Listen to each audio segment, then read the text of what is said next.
다음 주가 우리 예수님 십자가의 길을 가셨던 고난주일, 종려주일입니다. 예수님이 이 땅에 오셔서 우리 죄를 씻기 위하여 십자가에 달리셨는데, 그때 그 길이 얼마나 힘들고 예수님에게 어려운 길이었는가, 예수님의 마음이 어떤 마음이셨는가를 가장 잘 알 수 있는, 예수님의 마음과 고뇌가 잘 나타난 성경 본문이 바로 오늘 우리가 함께 본 겟세마네 기도의 그 성경 말씀인 것 같습니다. 이 예수님이 겟세마네 기도의 이 시간을 통해서 그 마음을 하나님께 토로하시고 십자가의 길을 당당하게 걸어가셨는데, 기도 없이도 가실 수 있었던 하나님의 아들께서 굳이 기도하는 모습을 보여주셨습니다. 이 모습 자체가 우리에게 주시는 메시지이자 우리가 이 안에 수많은 진리의 보배들이 담겨 있는 줄 믿습니다. 그래서 이 말씀을 통해서 우리도 함께 예수님이 가셨던 그 길을 당당하게 걸어갈 수 있게 되기를 바랍니다. 크게 네 가지의 중요한 점을 보려고 합니다. 첫 번째로, 예수님은 마음의 어려움을 기도의 자리로 가지고 나아가셨음을 볼 수가 있습니다. 오늘 37절부터 38절까지 예수님의 모습이 기록되어 있습니다. 보시면 베드로와 세베대의 두 아들을 데리고 가실 때 고민하고 슬퍼하사 이에 말씀하시되 내 마음이 매우 고민하여 죽게 되었으니. 예수님이 자기 심정에 대해서 말씀하십니다. 내 마음이 매우 고민하여 죽게 되었다. 어떻게 보면 당황스러운 말씀일 수도 있습니다. 어떻게 하나님의 아들의 모습을 이렇게 고민하고 이렇게 갈등하는 모습을 기록할 수 있을까? 근데 그런 질문을 하기보다는 이 말씀 그대로를 받아들이는 게 좋은 것 같습니다. 예수님도 고민하셨고 마음에 힘듦이 있으셨습니다. 사람은 로봇가 아니기 때문에, 사람은 마음이 있는 존재이기 때문에 마음이 무너지면 아무것도 할 수 없습니다. 근데 인생을 살아가다 보면 마음이 힘들어질 때가 있습니다. 마음이 힘들어지면 우리는 해야 되는 것도 할 수 없고 내 인생 자체를 놔버릴 수도 있는, 아무것도 할 수 없게 되는 상황에 이르게 됩니다.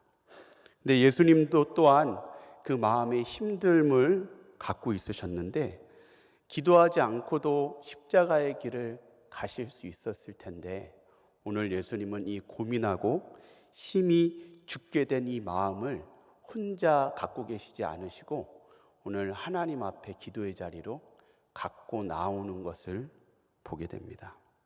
불편한 감정을 내버려 두지 않고 기도로 쏟아내는 것이지요. 저는 이 모습을 보면서 예수님의 행동으로서 우리에게 주시는 하나의 메시지가 있다고 봅니다. 그것은 무엇이냐? 너희 안에 불편한 마음, 불편한 감정을 하나님께 해결받아라 라는 메시지입니다. 실상 우리의 삶을 보면 많은 사람들이 마음의 어려움을 겪고 있습니다. 우리가 살아가다 보면 인생길에 평탄한 길이 아니고 좁은 길이 나타나기 마련입니다. 고난이 있고 내가 할 수 없는 일을 만나게 되면 우리는 힘들게 됩니다. 그것이 일에 대한 문제일 수도 있고 환경에 대한 문제일 수도 있고 관계에 대한 문제일 수도 있고, 내 뜻대로 할 수 없는 그 상황 속에서 우리 마음은 고난을 겪게 됩니다. 많은 사람들이 마음의 고난과 마음의 힘듦과 상처와 어려움 속에 살고 있는데, 문제는 무엇입니까? 그 마음 그대로 병든 채로 머물러 있다는 것입니다. 그러니까 삶 속에 그 길을 가는 내가 지치고 피곤하고 때로는 번아웃 되는 것입니다. 문제는 무엇인가? 성경은 병든 마음 그대로 끌어안고 가라고 말하지 않습니다. 해결받으라고 말하십니다.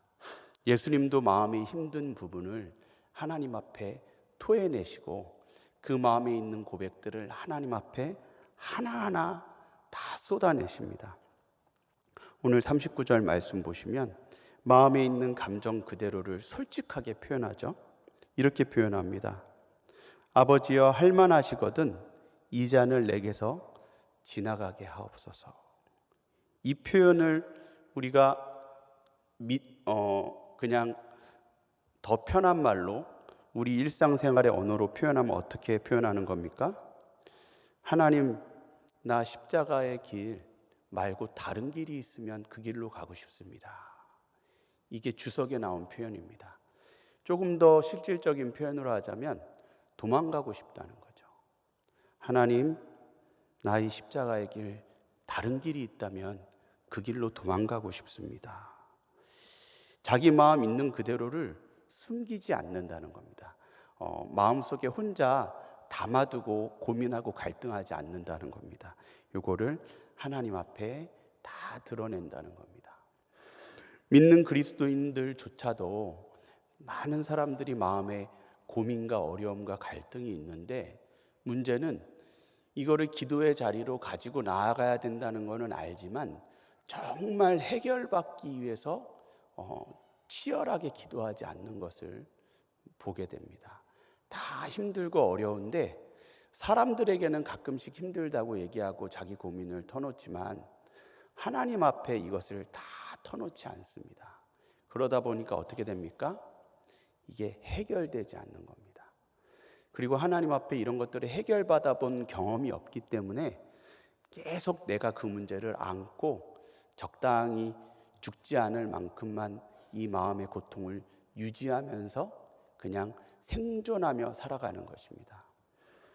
여러분, 예수님을 기억하시기 바랍니다. 불편한 감정을 쌓아두지 마시고 주님 앞에 나와서 해결받으시기 바랍니다.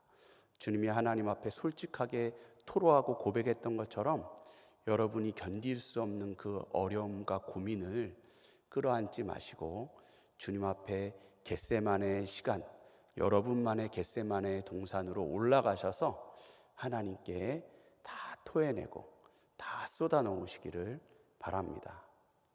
만약에 혼자 못 가겠거든 예수님이 쓰신 방법 한 가지가 더 있습니다.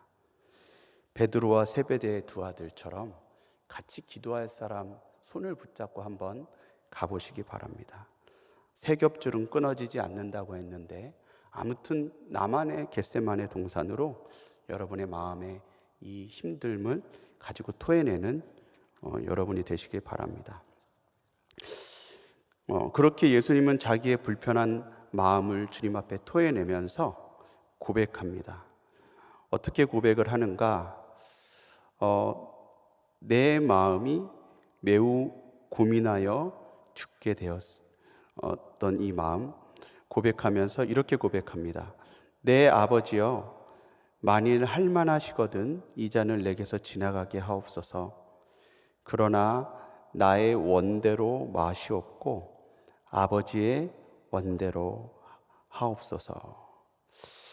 원래 예수님은 아버지의 뜻대로 살고자 이 땅에 오셨습니다. 우리 죄를 위해서 십자가에 돌아가시는 것이 하나님의 뜻이자 예수님의 소망이었습니다. 그것을 위해서 30평생을 달려오셨는데 왜 갑자기 할 수만 있거든 다른 길로 가겠다고 말하는 것일까요? 여기서 우리가 한 가지 알아야 될 것은 사람은 고난 앞에서 딴 생각을 하게 된다는 것입니다. 고난이 있을 때는 생각이 많아지고 다른 길을 찾게 됩니다. 그 길이 어떤 길입니까? 쉬운 길을 찾게 되고 내 생각을 하게 됩니다. 나도 모르는 사이에 하나님이 원하셨던 길이 아니라 내가 생각하는 편한 길을 찾아가게 된다는 것입니다. 사람은 참 바람직하지 못해서 내가 생각하는 편한 길이 하나님의 뜻이 아닐 가능성이 커지게 되는 것입니다. 제가 운동 하시는 분의 이제 동영상을 보게 됐는데 그 운동 트레이너가 이런 말을 하더라고요. 사람이 팔굽혀펴기를 많이 하는데 여러분, 팔굽혀펴기를 많은 사람들이 하지만 다 자세가 틀렸다는 겁니다. 제대로 팔굽혀펴기를 해야 되는데 많은 사람들이 팔굽혀펴기를 10개, 20개, 30개 하지만 잘못된 자세로 해서 운동의 효과를 누리지 못한다는 것입니다. 그럼 왜 사람들이 잘못된 자세로 자꾸 운동을 하게 되느냐? 간단하답니다. 제대로 된 자세는 불편하답니다. 제대로 된 자세는 힘들답니다.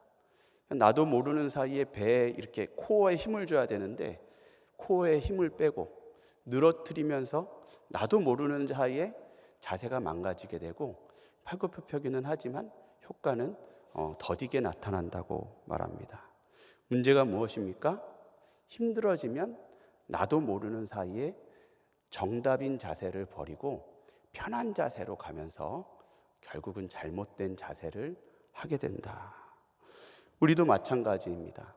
하나님 앞에서 주님 뜻대로 이 인생길을 살아가다 보면 때로는 힘듭니다.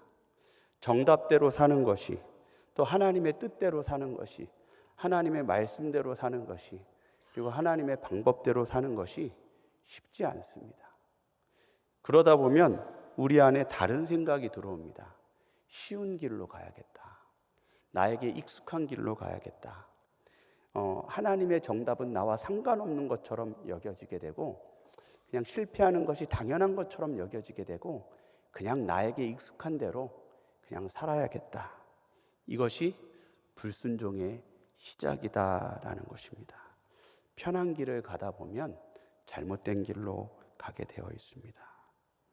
그래서 우리가 고난 중에 어떻게 해야 됩니까? 조심해야 됩니다.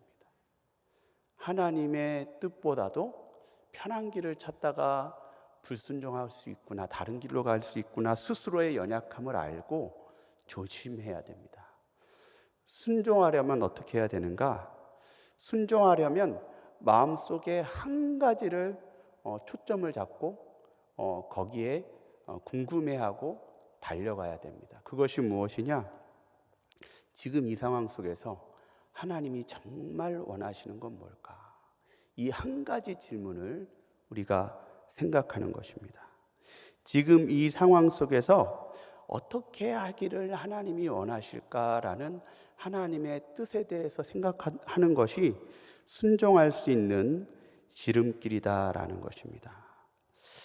내가 하나님의 뜻대로 살지 못하는 근본적인 두 가지가 있는데요. 첫 번째는 아버지가 원하시는 뜻에 대해서 전혀 생각해 보지 않는 경우가 첫 번째고요. 또 두 번째는 내가 원하는 방향으로 나도 모르게 가고 있다는 것입니다. 하나님께 순종하기 위해서 우리가 조심해야 되는 것이 있는데, 우리가 흔히 불순종이다 말하면 하나님의 뜻을 어기는 것, 아니면 하나님의 뜻대로 살지 않는 것을 불순종이라고 말하고, 신앙의 열정이 없는 것을 우리가 불순종이라고 말할 수도 있지만, 많은 불순종은 때로는 열심 있는 사람들 속에서도 존재합니다. 하나님이 정말 원하시는 방향이 무엇일까를 고민하지 않고 내가 생각하기에 옳은 것, 내가 생각하기에 중요한 것, 그다음에 내가 생각하기에 가장 우선순위가 있는 것들을 향해서 나아가다 보면 열심히는 하지만 순종이 아닌 내 뜻대로 하게 됩니다. 그러다 보면 이게 하나님의 사역이 아니라 내 사역이 되고, 결국 이런 내 사역으로 내 열심으로 일을 할 때는 분쟁과 싸움과 다툼이 일어나게 됩니다. 교회 내에도 일을 하다 보면 부서 간에 다툼이 있는 경우가 있습니다. 각자 하나님의 일인데 이것이 하나님의 뜻을 생각하지 않고 그냥 내 부서의 일이 중요하다고 생각해서 열심을 내다 보면 부서 간의 일 가운데 충돌이 일어나는 거죠. 또 교회를 위해서 충성하는데 자기 교회만을 위해서 열심히 일하다가 결국 다른 교회와 또 충돌이 일어나기도 한다는 것입니다. 모든 것의 근본적인 원인은 무엇입니까? 근본적으로 하나님이 원하시는 것에 대한 생각 없이 내가 맡은 것에 열심히 하려고 할 때, 내 열심, 내 의지, 내 기준대로 행하는 것이 상당히 위험하다는 것입니다. 그러므로 진정한 순종을 방해하는 것은 무엇이냐?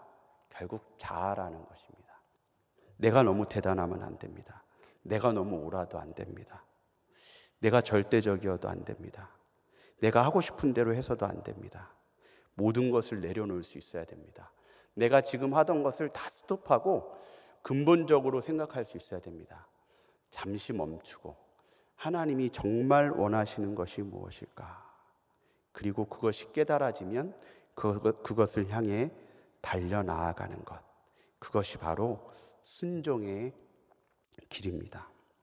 순종이란 하나님이 원하시는 것을 향해 나아가는 것이고, 내 뜻을 분별하여 내 뜻을 철저히 내려놓는 것이 순종의 길이라는 것입니다. 세 번째로, 이 순종의 길은 사람들이 알아주는 길은 아닙니다. 하나님이 기뻐하시는 길을 쫓아가다 보면 때로는 하나님이 기뻐하시는 길이기 때문에 사람들에게 대접받지 않을 때가 있습니다. 그래서 사람들이 순종한다고 해서 정말로 순종하는 사람을 알아주고 인정해주고 격려해주지 않습니다. 오늘 예수님도 보시면 그런 상황 속에 있었죠. 지금 예수님의 상황을 잘 생각해 보시기 바랍니다. 십자가에 자기 뜻을 꺾고 자기의 모든 것을 순종으로 가는 이 길인데 너무 힘들어서 가장 친한 사람에게 나누었습니다.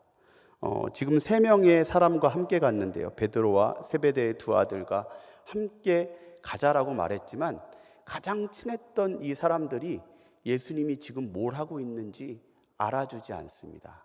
예수님이 얼마나 지금 이 순종의 길을 가느라고 고민하고 고뇌하고 힘들어하고 외로워하는지 전혀 알아주지 않습니다.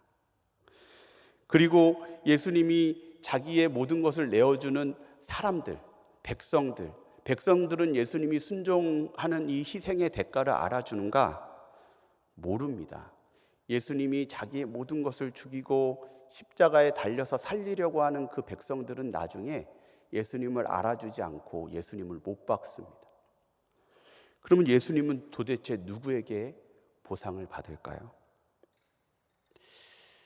그래서 순종의 길을 가는 것은 인간적으로 볼 때는 상당히 외로운 길이라고 할 수 있습니다. 제가 예전에 한 동료 전도사님이 했던 얘기가 있습니다. 자기가 교회에서 사역을 하면서 교육전도사로 사역을 하면서 선생들, 교사들이 교회에 대한 많은 불만이 있다고 전도사님한테 쏟아냅니다. 그래서 선생님들한테는 교회의 입장에서 잘 하나님 나라의 덕을 위해서 교회의 사정을 잘 설명해주고, 또 담임 목사님과 만나시는 재직들에게는, 장로님들한테는 교사의 힘든 상황을 잘 설명해주면서 하나님의 나라가 잘 세워져 가길 바랬더니 결론은 어떻게 됐느냐? 담임 목사님도 자기를 미워하고 교사들도 자기를 미워하더라는 거예요. 자기는 교사들을 입장에서 최대한 살려주려고 했고, 또 교사들에게는 또 교회의 입장에서 최대한 살려주려고 했는데 아무도 자기를 알아주지 않는다는 것입니다. 사실 순종이라는 게 다 그런 것 같습니다. 예수님도 그랬던 거죠. 자기의 사정을, 이 십자가를 지는 것이 백성을 위한 길이지만 백성들은 몰라주고, 또 같이 가장 친했던 동료들도 몰라주더라라는 것입니다. 그래서 순종하는 사람들이 가는 순종의 길은 하나님의 위로와 상급만을 바라보고 가야 하는 길입니다. 그래서 인간적으로는 외로운 길이라고 할 수 있습니다. 근데 문제는 무엇이냐? 순종의 길을 가는 사람은 하나님의 위로만을 바라보고 하나님이 상 주심만을 바라보고 가야 되는데, 이게 사실은 가깝게 느껴지지 않는다는 그런 힘듦이 있습니다. 이게 하나님이 그래, 너 잘하고 있어, 너 양쪽에서 다 비난받고 있지만 그래도 나는 너의 힘듦을 다 알고 있어, 이렇게 하나님이 말로 위로해 주시면 얼마나 좋겠습니까? 그러면 얼마든지 우리는 더 비난받아도 그 길을 갈 수 있습니다. 근데 문제는 뭐냐면 하나님의 위로가 가깝게 느껴지지 않는다는 것입니다. 왜 그럴까? 근데 저는 이 성경 본문을 보면서 한 가지 발견한 게 있습니다. 예수님도 하나님의 위로를 가깝게 느끼지 못했다는 것입니다. 왜냐하면 십자가라는 곳은 어떤 자리였냐면 예수님이 왜 그토록 십자가의 길을 가기를 고민하고 갈등하고 두려워하셨는가? 십자가는 하나님으로부터 버림받는 자리였기 때문입니다. 하나님께 순종하러 가는 길이지만 이제 하나님의 냉대를 당할 자리로 올라가는 겁니다. 하나님은 예수님을 알아주는 자리가 아니라 버리는 자리로 부르셨다는 것입니다. 그러니까 예수님의 마음에 하나님의 위로가 흘러넘치는 것이 아닙니다. 하나님의 따뜻한 음성, 나는 내 사랑하는 아들이라, 이런 음성이 들리는 시기가 아니라는 겁니다. 하나님조차도 예수님에게 침묵하고 계시다는 것입니다. 그래서 순종의 자리는 하나님마저도 침묵하는 것 같은 자리일 수 있습니다. 그러면 사람도 몰라주고 하나님도 몰라주는 것 같으면 뭐하러 순종하는가? 나는 어디서 나의 순종의 보상과 대가를 받는가? 여기서 중요한 한 가지가 있습니다. 그것이 무엇이냐면 예수님은 이때 믿음을 사용하셨다는 것입니다. 하나님의 위로가 안 느껴질 뿐이지 하나님의 위로가 없는 것은 아닙니다. 느껴지지 않을 뿐입니다. 느껴지지 않는 것을 우리가 바라보려면 어떻게 바라봐야 됩니까? 믿음으로 바라봐야 되는 것입니다. 여러분, 인생길에 걸어갈 때, 고난을 만날 때, 순종의 길을 갈 때 우리는 하나님의 위로를 바라보고 가는데 하나님의 위로를 느끼려고 하면 안 됩니다. 그러면 못 갑니다. 하나님의 위로는 믿음으로 붙잡으며 가는 길입니다. 그래서 히브리서 기자는 예수님의 십자가의 길에 대해서 이렇게 말했습니다. 히브리서 12장 2절에 보면 믿음의 주여 또 온전하게 하시는 이인 예수를 바라보자. 그는 그 앞에 있는 기쁨을 위하여 십자가를 참으사 부끄러움을 개의치 아니하시더니 하나님 보좌 우편에 앉으셨느니라. 예수님이 십자가의 길을 어떻게 걸어가셨는가? 십자가 이후에 하나님 앞에 설 것을 바라보셨다라는 것입니다. 예수님은 알고 계셨습니다. 이 십자가의 길이 끝나고 이 순종이 온전히 이루어질 때 나는 하나님 앞에 설 것이다. 그 하나님 보좌 우편에서 기쁨의 시간이 있을 것이다. 하나님이 날 맞아주실 것이고 승리했다 내 아들아, 하나님이 알아주실 때가 있음을 알고 믿고 나아간 겁니다. 이 말씀이 빌립보서 2장에도 나옵니다. 빌립보서 2장 5절부터 11절까지 말씀을 보면 그는 근본 하나님의 본체시나 하나님과 동등됨을 취할 것으로 여기지 아니하시고 오히려 자기를 비워 종의 형체를 가지사 사람들과 같이 되셨고 사람의 모양으로 나타나사 자기를 낮추시고 죽기까지 복종하셨으니 곧 십자가에 죽으심이라.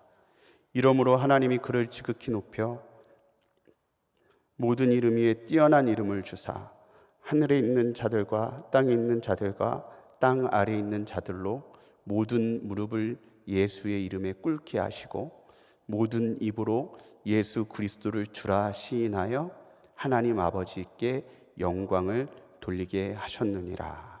아멘. 이 말씀에 무엇이 나타났는가? 십자가의 길 이후의 것을 예수님은 바라보고 계셨다는 것입니다. 하나님이 그를 지극히 높이실 것을 알고 있었고 십자가의 사명을 마치신 이후에 소멸되고 없어지고 사라지고 영원히 버림받는 것이 아니라 하나님이 기억하실 것이고 하나님이 알아주실 것이고 하나님이 그를 지극히 높여 모든 이름 위에 뛰어난 이름을 주사 하나님이 하신 일들, 예수님이 순종한 그 모든 것들을 갚아주시고 알아주시는 때가 올 것을 알고 계셨습니다. 보고 계셨습니다. 이것이 바로 믿음입니다. 믿음은 내가 눈앞에 있는 십자가 그 이유를 바라보게 하는 것이 바로 믿음입니다. 그래서 눈앞에 당장 있는 어려움을 보신 것이 아니라 그 이후에 있을 영광을 바라보고 갔던 것, 그것이 바로 순종하는 자가 가진 믿음의 길이었다라는 것입니다.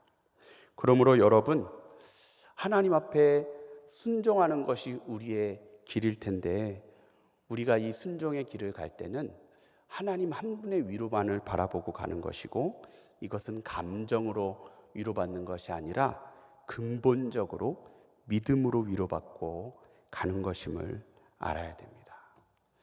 그래서 믿음이 점점 우리 안에 견고해지면 이 순종의 길이 사람들이 몰라주기 때문에 외로운 길이 되는 것이 아니라 오히려 하나님이 알아주시는 영광이 너무 크기 때문에 이 영광을 온전히 누리고 갈 수 있는 더 즐거움의 길이 된다는 것을 여러분 아셔야 됩니다. 그러므로 순종의 길이라는 것은 인간적인 관점으로 봤을 때는 하나님만 바라봐야 되는 외로운 길일 수 있지만, 믿음의 관점으로 바라봤을 때는 하나님이 알아주시는 영광의 길이 된다는 것을 여러분 아셔야 됩니다. 결론으로 간단하게 말씀드리면, 순종하는 자에게 하나님의 위로가, 영광이 있을 것을 여러분 믿으라는 것입니다. 그것 하나만 바라보고 가는 인생이 오히려 풍성함을 누릴 수가 있습니다. 칸트는 그런 얘기를 했습니다.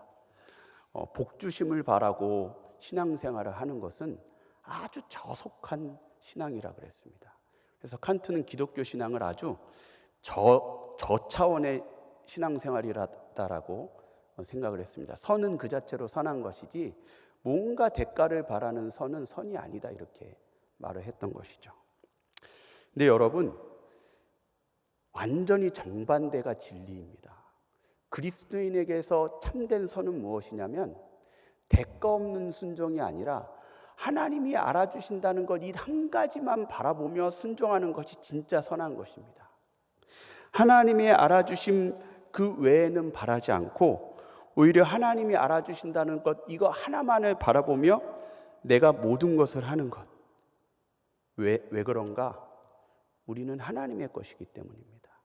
우리는 주의 것이기 때문에 우리의 소망은 주님께 있습니다. 하나님 아닌 다른 것을 기대하며 선을 행하는 것은 아무런 의미가 없습니다. 그러나 하나님 때문에 행하는 선이 하나님 보시기에 합당한 것이고 하나님의 위로를 받을 만한 것이기 때문입니다. 그리고 하나님이 나를 알아주신다는 것, 이것이 얼마나 여러분 대단한 영광인지 아십니까? 제가 예전에 열심히 충성했던 적이 있는데 별로 이렇게 충성을 사람들이 알아주는 것 같지 않더라고요. 근데 한 친한 목사님이 저에게 위로의 말씀을 툭 던져주셨는데 그게 정말로 위로가 됐습니다. 근데 그 위로의 말씀이 뭐였느냐? 힘드시죠? 고생 많으셨죠? 이게 아니었습니다. 딱 한마디였습니다. 하나님은 알고 계십니다. 그 말씀을 하는데 저에게 그게 소망이 되더라고요. 하나님이 알고 계신다면, 참 더 힘들 수도 있겠다. 여러분, 하나님이 알고 계신다, 이것이 정말로 나에게 와닿기 시작하면 여러분 이거 하나만 바라보고 그 순종의 길, 십자가의 길을 갈 수 있는 것입니다. 그래서 저도 우리 세문안교회 권찰들, 우리 교구의 권찰들이 수고하고 있을 때 제가 위로의 메시지로 이렇게 수고 많다고 이렇게 쓰면서 이런 말을 넣습니다. 하나님이 아십니다. 근데 위로를 얼마나 받았는지 모르겠어요. 말을 하면서도 이게 위로가 되고 있나 이렇게 늘 의심을 하고 있지만, 근데 저에게는 위로가 됐습니다. 하나님이 알아주신다. 근데 그리스도인 순종을, 하나님을 기대하며 순종하는 사람이 바라봐야 될 것은 다른 것이 아닌 단 하나입니다. 때론 옆에 있는 사람, 동역자도 내 고생을 모를 수 있습니다. 내가 열심히 수고하는 그 대상들, 영혼들도 내 고생을 모를 수 있습니다. 근데 하나님은 아십니다. 그러면 이 길을 하나님만 기대하고 갈 수 있는 것이지요. 그게 바로 예수님이 걸어갔던 순종의 길, 순종의 믿음입니다. 여러분도 주님 앞에 순종으로 나아가실 때 이 한 가지를 기억하시기 바랍니다. 우리가 기대할 것은 하나님밖에 없습니다. 나의 영혼아 잠잠히 하나님만 바라라. 나의 소망이 오직 그로부터 나오는도다. 마지막으로 네 번째, 순종의 길은 누가 갈 수 있는가? 결국 기도로 승리하는 자가 갈 수 있다는 것입니다. 예수님이 십자가의 사명을 감당해내셨는데 겟세마네 기도를 통해서 그 십자가의 순종을 이루셨다는 것을 우리에게 보여주셨습니다. 몇 번 기도하셨는가? 3번 기도하셨습니다. 3번 기도하셨다는 것은 무엇이냐? 기도를 완전히 이루셨다는 의미가 있습니다. 우리의 마음의 힘듦을 대충 기도하다가 말았던 것이 아니라 아버지 앞에 부족함이 없이 충분히 지금 내가 아버지의 뜻대로 살고 싶지만 살 수 없는 이 갈등하는 마음을 아버지 앞에 충분히 기도의 시간을 가졌다는 것입니다. 이 기도의 시간을 통해서 결국은 예수님이 아버지의 뜻대로 실천하게 됩니다. 많은 사람들이 순종을 하지 못하는 이유 중에 하나는 무엇이냐? 정답을 몰라서가 아닙니다. 정답을 알아도 우리는 순종할 수가 없습니다. 결국 순종이란 누가 할 수 있는가? 정답을 아는 사람이 아니라 기도로 정답을 이뤄가는 사람이 순종할 수 있게 됩니다. 예수님은 기도를 통해 그의 순종을 완성하셨고 우리에게 그 길을 따라오라고 보여주셨습니다. 오늘 말씀을 마무리하면서 겟세마네 동산에서 보여주신 그 예수님이 주신 메시지를 우리가 듣고 실천하면 좋을 것 같습니다. 첫 번째로 여러분의 마음의 불편함을 방치하지 마시고 주님 앞에 가지고 나와 해결받으시기 바랍니다. 그리고 고난의 때에 다른 길로 가고자 하지 마시고 내 뜻을 꺾고 내 자아를 내려놓고 아버지의 원대로 가기를 소원하는 여러분이 되시기 바랍니다. 세 번째로 순종의 길이라는 것은 하나님 한 분만을 바라보는 인간적으로는 외로운 길일지 모르나 믿음으로 봤을 때 이 길은 영광의 길이요 하나님 한 분의 위로를 가득 받을 수 있는 가장 풍성한 길이 바로 순종의 길이라는 것을 기억하면서 하나님이 알아주심 그 하나만을 바라보고 가는 여러분이 되시기를 바랍니다. 네 번째로 순종은 정답을 몰라서 못 가는 길이 아니라 알아도 기도하지 않으면 갈 수 없는 길이 바로 순종의 길이라는 것을 기억하시고 3번 기도하셨다는 것은 충분히 온전히 기도로서 순종을 이루셨다는 걸 여러분이 기억하면서 하나님의 뜻대로 살기를 원한다면 마음으로 원하지만 마시고 기도의 자리에서 승리하시는 여러분 되시길 바랍니다. 기도하겠습니다. 예수님, 우리를 위해 고난의 십자가의 길을 가셨던 예수님, 그 겟세마네 기도를 통해서 우리에게 어떻게 기도해야 되는지 보여주셨습니다. 하나님 한 분만 바라보며 사람들도 나를 알아주지 않고 또 백성들도 내 희생을 알아주지 않지만 그리고 내 마음속에 하나님의 위로가 지금 당장 와닿지 않지만 믿음으로 하나님 앞에 설 나를 바라보며 하나님이 나를 알아주시고 칭찬해 주신 그 사실을 믿음으로 붙잡으며 당당히 그 길을 걸어가셨던 예수님을 바라봅니다. 우리가 하나님의 뜻을 포기하지 않게 하여 주시고 아버지의 뜻대로 온전히 그 길을 갈 수 있도록 하나님 도와주시옵소서. 피곤한 무릎을 일으켜 세워주시고 하나님 앞에 기도의 자리로 겟세마네 동산으로 나아갈 수 있도록 하나님 도와주시옵소서. 예수님의 이름으로 기도하옵나이다. 아멘.